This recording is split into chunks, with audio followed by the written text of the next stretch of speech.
Gubernur Aceh itu dijebak itu. Saya tahu. Dan di Indonesia ini sekarang penjebakan dianggap bagian dari penegakan hukum. Pencarian alat bukti melalui operasi intelijen itu haram dalam negara demokrasi dan haram dalam agama. Wala tajassasu ayuhibbu ahadukum ayyakula lahma akhihi maita fakarihtumuhu. Mengintip, ya. Itu kerjaan malaikat itu. Malaikat lapornya pada Allah. Makanya di dalam tradisi negara hukum itu kerjaan hakim. Diberikan order oleh hakim kepada lembaga intelijen yang boleh memakai hanya satu orang. Presiden Republik Indonesia, presiden negara itu. Tidak boleh diperdengarkan kepada siapapun kecuali atas izin presiden, atau tidak boleh dijadikan alat bukti kecuali izin hakim.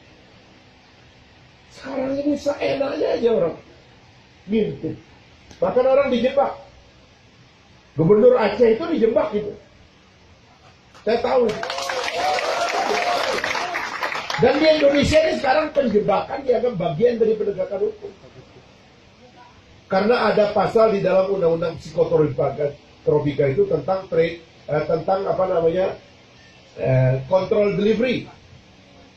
Itu dalam undang-undang psikotropika. Narkoba. Narkoba itu barang haram. Siapa yang pegang dia pidana. Tetapi uang bukan barang haram, Bung.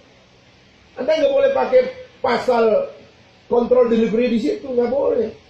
Tapi itu semua banyak diberlakukan begitu. Bahkan penyogoknya ditangkap dulu sehari sebelumnya. Setelah itu dipaksa suruh menyerahkan uang, lalu orang ditangkap. Apa negara hukum yang kita mau begini? Kita boleh bangga-bangga tepuk-tepuk dada, tapi negara jadi rusak. Saya sudah mengingatkan Presiden 5 kali soal ini. 5 kali. Ya, saya yakin dia nyesel sekarang. Saya yakin. Karena ekonominya nggak tumbuh. Saya pelajari, saya bilang ini kayak Korea Selatan. Saya mondar-mandir untuk mempelajari Korea Selatan tentang ini. Ini kan pengrusakan negara. Ya mungkin kalau orang nggak terlalu pintar memang nggak bakalan nyambung. Ini agak berat ini ilmunya.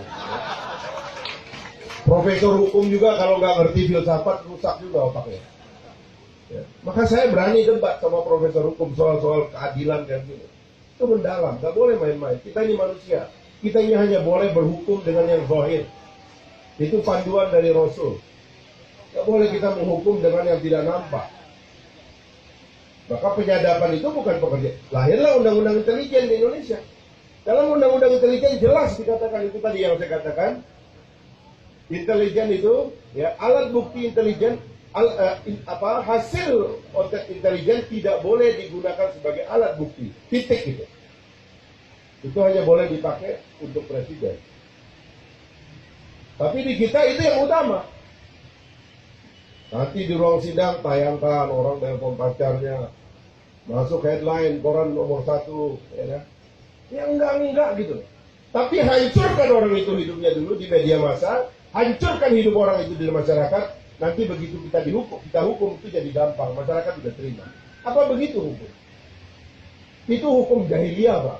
Ya. Itu sebelum Nabi Muhammad lahir itu hukum.